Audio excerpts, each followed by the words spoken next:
ఇవాళ మన స్టూడియోలో ప్రముఖ ఆధ్యాత్మికవేత్త ఆస్ట్రోన్యూమరాలజిస్ట్ శ్రీమతి జయప్రద గారు ఉన్నారు. మేడంతో మాట్లాడదాం. మేడం నమస్తే. మేడం నమస్తే అమ్మ. శ్రీమాత్రే నమః. మేడం, ఫిబ్రవరి మాసంలో వృషభ రాశి వారి పరిస్థితి ఎలా ఉండబోతుంది? గ్రహస్థితి ఎలా ఉంది? ఎలాంటి రెమెడీస్ చేసుకుంటే బాగుంటుంది అంటారు? వృషభ రాశి వాళ్ళకి చాలా అద్భుతంగా ఈ మాసం ఉంది. ఎందుకు అంటే వృషభ రాశిలో గురువు ఏంటి, వృషభ రాశి అధిపతి అయిన శుక్రుడు మీనరాశిలో ఎప్పుడైతే శుభస్థానాల్లో ఉంటాయో అన్ని అనుకూలంగా ప్రతి ఒక్క పని అవుతుంది. ఏ పనులు అవుతాయంటే ఒక లిస్ట్ ప్రకారం చదువుతూ ఉంటే మీరు అన్ని వింటూ ఉండండి. అలా అలా ఉంటుంది వీళ్ళకి.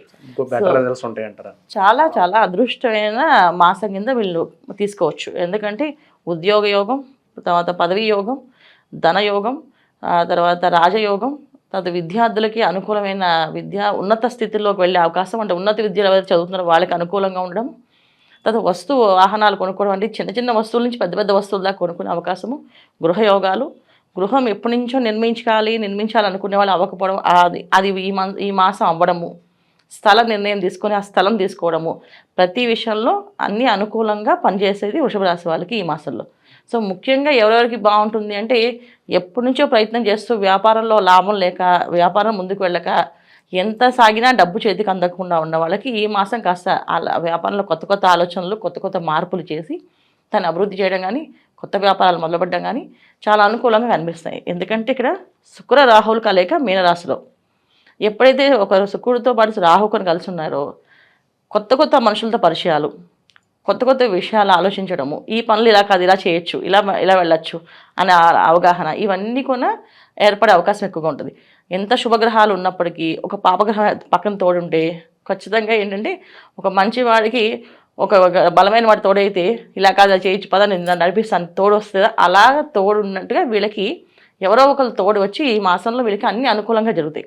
అంటే ముఖ్యంగా వ్యాపారస్తులకి చాలా అనుకూలంగా, రియల్ ఎస్టేట్ రంగంలో కానీ, తర్వాత కెమికల్స్, రా మెటీరియల్స్ ఈ బిజినెస్లో కానీ, మీడియా రంగంలో ఉన్న వాళ్ళకి కానీ, ప్రతి ఒక్కరికి చిన్న చిన్న వ్యాపారాలు చేసే వాళ్ళకు కూడా అనుకూలంగా మారుతుంది. ఒక బలము, ఒక ధైర్యము, ఈ చేయగలము, మా వల్ల అవుతుంది, వీళ్ళకి కొత్త ఆలోచన రావచ్చు, లేదా కొత్త వాళ్ళతో పరిచయం అవ్వచ్చు, వాళ్ళ వల్ల మార్పులు రావచ్చు. స్నేహితులతో, బంధువులతో వాళ్ళ సహాయం అందించడం కానీ, వాళ్ళతో కలిసి ఉండడం కానీ, వాళ్ళు రావడం కానీ, ఎప్పుడూ విరుద్ధం అంటే బద్ధ విరుద్ధులు, శత్రువులు కూడా ఈ మాసం వీళ్ళు కలవడం కానీ, కలిసే అవకాశం కానీ సందర్భాలు చాలా ఎక్కువగా ఉన్నాయి. సో శుభకార్యాల్లో వెళ్ళడం కానీ, శుభకార్యాల్లో ఉండడం, శుభకార్యాలు చేయడం కానీ, ఇవన్నీ కూడా వృషభ రాశి వాళ్ళకి అనుకూలంగా ఉన్నాయి. చదువుకుంటూ వెళ్తే ఈ మాసం అంతా వీళ్ళకి చాలా అనుకూలంగా ఉన్నాయి. ఎందుకంటే ఇక్కడ రవి, బుధుడు, శుక్రుడు, కుజుడు అందరూ కాస్త అనుకూలంగా కనిపిస్తున్నారు. ఎప్పుడైతే అన్ని గ్రహాలు అనుకూలంగా ఉన్నాయో ఖచ్చితంగా అన్ని ఫలితాలు బాగుంటాయి. మేడం, కోర్టు సమస్యల్లోనూ పోలీస్ స్టేషన్ల చుట్టూ తిరుగుతూ ఉంటారు. అటువంటి వారికి మరి ఎలాంటి రిజల్ట్స్ ఉండబోతున్నాయి? ఖచ్చితంగా వాళ్ళకి శని భగవాన్ ఎప్పుడైతే వీళ్ళకి వృషభ రాశి వాళ్ళకి శని భగవాన్ దశమ స్థానంలో ఉన్నారో అప్పటి నుంచి ఏంటంటే కోర్టు సమస్యలు అనేది వీళ్ళు గత మాసం నుంచి బయటపడిపోయారు. ఈ మాసంలో వీళ్ళకి రావాల్సిన లావాదేవీలు, పన్నులు తీసుకోవడం తప్ప, లాభాలు తీసుకోవడం తప్ప కష్టపడేది ఏం లేదు. ఎందుకంటే ఎప్పుడైతే శని భగవాన్ వక్రత్వం వదిలేసి ఎప్పుడైతే మన కుంభరాశిలో నిలబడ్డో అప్పటి నుంచి వీళ్ళకి కోర్టు నుంచి సమస్యలన్నీ పోయాయి. కోర్టు నుంచి కానీ, లేదా గవర్నమెంట్ సంబంధించిన పన్నులు రాలేదని కానీ, డబ్బులు రాలేదని కానీ, లేదా ఉద్యోగాల్లో పెండింగ్ ఉండిపోయి సస్పెండ్ చేసి ఉద్యోగం రాలేదు, ఉద్యోగం ఇస్తారు ఎవరు అని అనుకునే వాళ్ళకి అన్నీ కూడా అవన్నీ కూడా గత మాసంలోంచి వీళ్ళకి మొదలయ్యాయి. ఈ మాసం ఇంకా అనుకూలంగా ఉంది. అలాంటి సమస్యలు ఏమీ లేకుండా హ్యాపీగా వృషభ రాశి వాళ్ళకి ఈ మాసంలో చాలా ఆనందంగా, సంతోషంగా ఉంది. కాకపోతే వీళ్ళకి ఒక ఆరోగ్య విషయం జాగ్రత్తగా చూసుకోవాలి. ఎందుకంటే ద్వితీయంలో కుజుడు, దానివల్ల ఏంటంటే ఇంట్లో కొన్ని చిన్న చిన్న సమస్యలు అంటే ఇంట్లో ఆరోగ్య సమస్యలు కానీ, తల్లిదండ్రులకు కానీ, పిల్లలకు కానీ, ఎవరికో ఒకరికి ఇబ్బందులు పడడం కానీ, హాస్పిటల్కి వెళ్ళడం కానీ, రావడం కానీ, ఇవి కాస్త ఇబ్బంది పడే అవకాశాలు ఉన్నాయి. కనుక ఆరోగ్య విషయంలో వీళ్ళు జాగ్రత్తగా ఉండడం, తర్వాత ఇంట్లో వాళ్ళతో జాగ్రత్తగా ఉంచుకోవడం, పిల్లల విషయం ఆరోగ్య విషయంలో జాగ్రత్తగా చూసుకోవడం ఉంటే కనుక బ్రహ్మాండంగా ఉంటుంది. అనుకోని ప్రయాణాలు వీళ్ళకి లాభదాయకమైన అంటారా మేడం? ఖచ్చితంగా లాభదాయకమైన ప్రయాణాలు. ఎందుకంటే ఇప్పుడు వచ్చేది మాఘమాసం కదా వృషభ రాశి వాళ్ళకి. సో ఎప్పుడైతే లాభదాయకం అంటే తీర్థయాత్రలు, క్షేత్రాలు, దర్శనాలు చేస్తారు. మీరు కుంభమేళ నడుస్తుంది కనుక దానికే వెళ్తారు అందరూ. అందుకే నడిచేది అదే కదా ఎక్కువ ఇప్పుడు ఇంట్రెస్ట్. సో దీనికి వెళ్ళడానికి అవకాశం ఉంది. ఎందుకంటే ఇక్కడ శుక్ర రాహువులు కలిసి మీన రాశిలో అనుకోని ప్రయాణాలు అంటే వీళ్ళు ఎప్పుడు ఊహించలేనిది అది జరుగుతుంది. అది ఊహించలేదంటే ఎప్పుడైనా కుంభమేళ అసలు వెళ్దామని ఎవరు అనుకోకపోయినా తీసుకెళ్ళడం కానీ, వెళ్ళడం కానీ జరిగే అవకాశం ఎక్కువగా ఉంది. మాఘమాసం కనుక నోములు, వ్రతాలు, పూజలు, పుణ్యక్షేత్రాలు దర్శించుకుంటే ఎంత చేసినా తక్కువే, అంత ఫలితం వస్తుంది. సో అందుకని ఈ మాఘమాసం అంతా కూడా అంటే అనుకోని వ్యక్తులతో పరిచయాలు, నూతన పరిచయాలు అన్నాం కదా వీళ్ళకి, అనుకోని పనులు, అనుకోకుండా వెళ్ళే అవకాశాలు ఇలా ప్రతిదీ వీళ్ళకి లాభంగా వెళ్ళేది. అంటే పొరపాటున కూడా ఎవరైనా అంటారు చూడండి, పెద్దవాళ్ళు అంటారు, రేపు పొరపాటున కూడా మంచిదారులు నడవేంట్రా అంటారు. అలా వీళ్ళు పొరపాటున కూడా చెడుదారి వెళ్ళే అవకాశం ఉంది ఈ మాసం. డిస్ట్రాక్షన్స్ ఏమి ఉండవు అంటారు. అసలు ఉండకుండా మంచి దారికి వెళ్ళే అవకాశం, మంచి వాళ్ళతో పరిచయాలు, మంచి మార్గంలో నడవడము, మంచి మంచి విషయాలు తెలుసుకోవడము, ఇవి ఎక్కువగా ఈ మాసం అంతా వృషభ రాశి వాళ్ళకి అనుకూలంగా ఉంది. బెటర్ రిజల్ట్స్ ఉన్నాయి కాబట్టి ఎవరన్నా ఏదన్నా ఇన్వెస్ట్మెంట్స్లో పెట్టుబడులు పెట్టాలనుకున్న కనుక ఏ రంగాల్లో పెడితే బాగుంటుంది అంటారు ఈ మాసం వీళ్ళు? పెట్టుబడుల విషయం మాత్రం కాస్త ఆగాల్సింది. ఎందుకంటే పెట్టుబడులు పెట్టాలి అంటే ఇక్కడ శుక్ర రాహువులు మీన రాశిలో కలిసి ఉండడం వల్ల ఏదో ఒక మాయలో పడవచ్చు. అది మంచిగా కావచ్చు ఈ మాసం, కానీ వచ్చే మాసం మంచిగా అవ్వచ్చు చెడవచ్చు తెలియదు.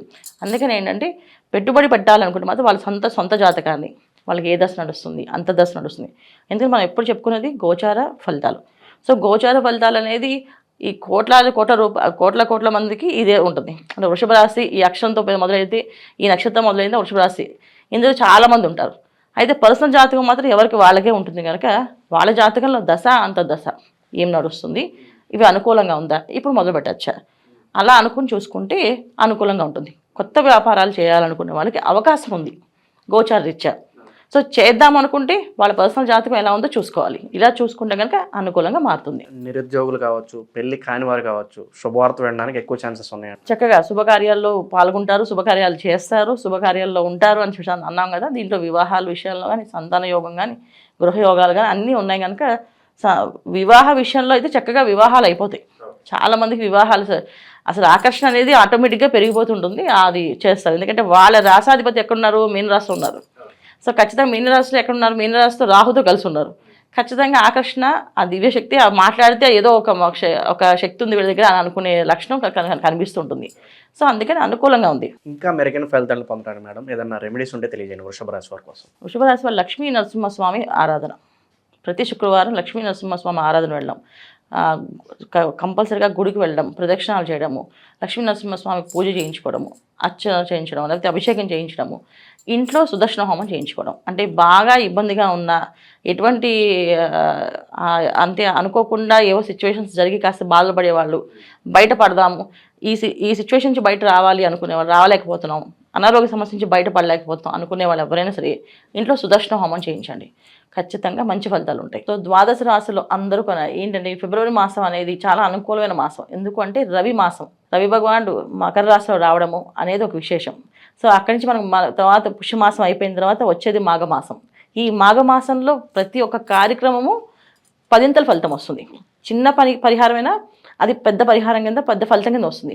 ఒక చిన్న దీపదానం చేస్తాము, ఆ దానం అనేది 10ంతలుగా మనకు లాభం అవుతుంది. అంటే ఇంట్లో చీకటి అనేది ఉండదు. దీపదానం అంటే ఏంటి, దీపాలు దానం చేస్తే దీపం వస్తున్నారు కాదు, మన ఇంట్లో ఏ రోజు చీకటి కోణం అనేది ఉండదు, చీకటిగా ఉండరు. అంటే చీకటి కోణము అంటే ఏంటంటే చెడు పనులు చేయడం కానీ, చెడు వ్యవహారాలకు వెళ్ళడం కానీ, వ్యసనాలకి బలివ్వడం కానీ జరగదు అని అర్థం.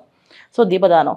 అలాగే అన్నదానం చేస్తే ఏంటంటే అన్నానికి లోటు ఉండదు అని అంటారు. అన్నానికి లోటు ఉండదు అంటే ఏంటంటే చాలామంది ఆహారం ఉన్నా తినలేకపోతుంటారు.